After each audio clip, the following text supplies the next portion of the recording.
Hi guys, hello everyone, नमस्कार, आदाब, सत श्री अकाल। केम छो? क्या आप भी स्टेमर करते हो? क्या ऐसा होता है कि जब इंटरव्यू में और क्लास में, वाइवा में, और जब सर्कल, फ्रेंड और ग्रुप में जब आपसे बोला जाता है कि प्लीज़ इंट्रोड्यूस योर सेल्फ, तब तभी हार्ट बीट फास्ट होने लगती है, हाथ में से पसीना छूटने लगता है, और फिर कभी कभार वर्ड्स भी अटक जाते हैं। अगर आपका जवाब हाँ है तो ये वीडियो आपके लिए है। हाय, माय नेम इज़ डैनिश वरा और मैं भी स्टेमर करता हूँ। मुझे पता है कि ये फीलिंग कैसी होती है। लोग बोलते हैं कि रिलैक्स हो जाओ, कॉन्फिडेंस रखो, पर जब स्टेमरिंग होती है तभी कॉन्फिडेंस बोलने से नहीं आता है। कॉन्फिडेंस आता है समझने से, और आज हम वही समझने वाले हैं। मैंने लास्ट वीडियो में समझाया था कि पब्लिक के रिएक्शन किस टाइप के होते हैं और मैं उसको कैसे हैंडल करता हूँ। अगर आपने वो वाली वीडियो नहीं देखे तो आपको कॉर्नर पर मिल जाएगी। प्लीज़ उसको एक बार देखेगा। सबसे पहला स्टेमरिंग है क्या?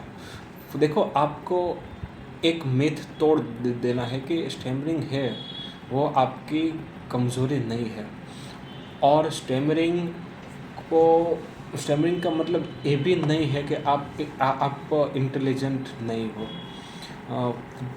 बहुत सारे सक्सेसफुल लोग हैं जिनको स्टेमरिंग थी, और कुछ लोगों को तो आज भी स्टेमरिंग है, पर उसके बावजूद भी वो सक्सेसफुल है। डिफरेंस सिर्फ इतना होता है कि उन लोगों ने बोलना छोड़ा नहीं है। जब सेल्फ इंट्रोडक्शन की बारी आती है तभी हमें इतना स्कैरी क्यों लगता है?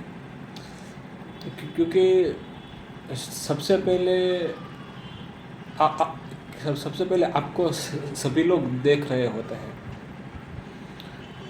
और फिर आप अपने आप को खुद को प्रेशर में डाल देते हो।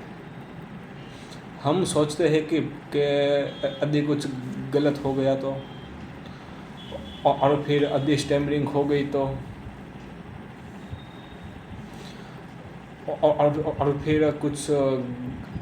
और फिर सच में बात तो वही है कि कुछ गलत तो नहीं होता। जब स्टेमरिंग होती है तब कुछ गलत चीज़ तो होती नहीं है। तो इसलिए मैंने कुछ रूल बनाए हुए हैं कि आप अपने इंट्रोडक्शन पे टाइम पे आप स्टेमरिंग से कैसे बच सकते हैं, और आप अपने स्टेमरिंग को कैसे कंट्रोल कर सकते हैं। रूल नंबर वन है कि slow is a powerful. Slow बोलना वीकनेस नहीं है। दुनिया के कॉन्फिडेंट स्पीकर्स फास्ट नहीं, स्लो बोलते हैं। स्लो बोलने से आपको 3 फायदे होते हैं। पहले होता है वो आपकी ब्रीथ कंट्रोल होती है। दूसरा होता है माइंड शांत रहता है। और तीसरा होता है कि आपके जो वर्ड्स होते हैं वो क्लियर निकलते हैं। एग्जाम्पल, जैसे मैं अपना इंट्रोडक्शन दूँ, okay, with pose. Okay, hi guys, my name is Danish वरा। मैं एक स्टेमर पर्सन हूँ। मैं ABC क्लास में पढ़ता हूँ। मैं XYZ कंपनी में काम करता हूँ। मैं ABC पोजीशन पे हूँ। मैं गुजरात में रहता हूँ। तो फिर देखा जिस तरह से मैंने पॉज लिया, अगर आप उस तरह से पॉज लेते हैं तो फिर इसकी वजह से आप कॉन्फिडेंस नज़र आते हैं, ठीक है। दूसरा होता है कि सिंपल लैंग्वेज, दूसरा रूल है simple language is equal to strong language. अभी बात करते हैं लैंग्वेज की। हम अक्सर ये सोचते हैं कि इंग्लिश और फैंसी वर्ड्स बोलने से हमारा इम्प्रेशन ज़्यादा होगा, लेकिन सच ये नहीं है। सच ये है कि आप कितनी क्लियरिटी से आप बोलते हो, वो बात इम्प्रेस करती है। तो सिंपल बोलना मतलब क्लियर बोलना। जैसे एग्जांपल मैंने अपना बताया कि मैं एक स्टूडेंट हूँ, मैं XYZ कंपनी में काम करता हूँ, मैं ABC पोस्ट पे हूँ। बस आपको सिंपल ही वर्ड्स को इस्तेमाल करना है, और फिर ज़्यादा बोलना भी ज़रूरी नहीं है। बस आपको 5-6 सेंटेंस बोलने होते हैं, और सिंपल वर्ड्स का आप इस्तेमाल करो। तीसरा रूल है वो है ब्रीथिंग विथ एक्सप्लेनेशन। अभी हम आते हैं ब्रीथिंग पर। जब भी हम नर्वस होते हैं तभी हमारे सांसें ऊपर ऊपर चलती रहती है, ठीक है, जिसकी वजह से हमारे वर्ड होते हैं वो अटक जाते हैं। तो एक्सरसाइज सिंपल है कि जब आपके वर्ड्स अटक जाते हैं तब भी एक बार श्वास लो नाक से, 2 सेकंड का पॉज लो और फिर बोलना शुरू करो।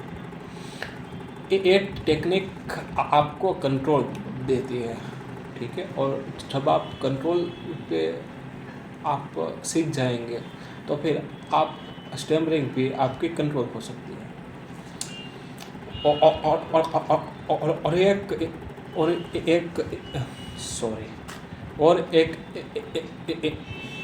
और एक इम्पोर्टेंट बात है। अभी मेरी जो स्टैमरिंग हुई उसमें जब मुझे स्टैमरिंग हुई तब मैंने अपने आप को 2 बार रोका।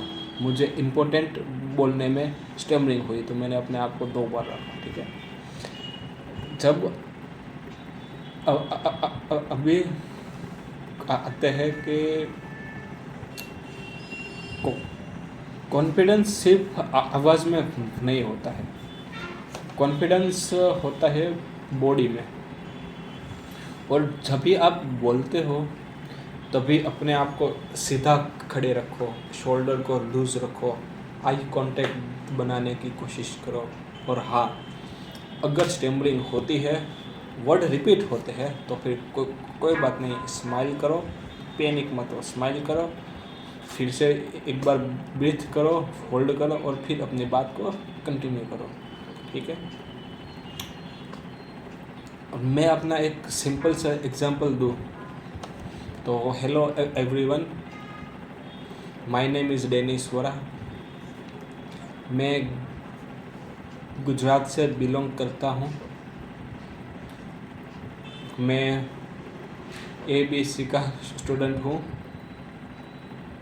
मैं XYZ कंपनी में काम करता हूँ। मुझे लर्निंग और ग्रोथ पसंद है। मुझे रीडिंग एंड राइटिंग भी पसंद है। Thank you so much. देखा, हर सेंटेंस पे आपको पॉज लेना है और समझना है कि पॉज होता है वो आपका एनिमी नहीं है, वो आपका दोस्त है, ठीक है। इसलिए मतलब सेंटेंस पे पॉज लो, ठीक है, और दुनिया वेट करेगी आपका। तो अपनी बात को ढंग से अच्छी तरीके से आप पेश कर सकते हैं। और कुछ गलतियाँ जो हमें अवॉइड करनी चाहिए, जैसे स्टैमर पर्सन की मैं बात करता हूँ कि खुद को कंपेयर करना। आप अपने आप को किसी के साथ कंपेयर मत करो। और अपनी स्पीच से लड़ना। हम स्टेमर पर्सन होता है वो अंदर ही अंदर अंदर ही अंदर अपने स्टेमरिंग से लड़ रहे होते हैं। तो इसको आपको ऐसा आपको नहीं करना है। और हाँ, बोलने से पहले ही हार मान लेना, ये आपको बिल्कुल नहीं करना है। आपको अपनी बात बोलनी है दूसरों के सामने। आपको अपनी बात की, अपनी जो थॉट्स होते हैं उनको वैल्यू करनी है। आप स्टेमरिंग की वजह से आप बात नहीं करते हैं तो फिर ये आपकी बहुत बड़ी मिस्टेक है। और याद रखिएगा कि जब हम इंट्रोडक्शन पे टाइम पे हम कोई कंपटीशन में नहीं होता है, हम सिर्फ कम्युनिकेशन में होता है। तो कम्युनिकेशन में हमें कंपटीशन की तरह हमें ज़्यादा स्पीड में बोलने की ज़रूरत नहीं है। और हाँ, रोज़ सिर्फ 3 मिनट आपको ब्रीथिंग एक्सरसाइज करनी है। आप दूसरी कई सारी चीज़ें होती है, जैसे मैंने उसके ऊपर 2-3 वीडियो भी बनाई रखी है कि लिप्स और टंग की एक्सरसाइज कैसे करते हैं, तो आपको मिल जाएगी। और फिर मैंने टंग ट्विस्टर कैसे करता है, वॉवल्स प्रोनाउंसिएशन कैसे करता है, उसकी भी वीडियो आपको मिल जाएगी, आपको डिस्क्रिप्शन में भी मिल जाएगी। और अगर आप स्टेमर करते हो तो इसका मतलब ये नहीं हो कि आप चुप रहो। आपकी आवाज़ मैटर करती है और आप कॉन्फिडेंट बन सकते हो। Thank you so much for this and happy new year to everyone. And मिलते हैं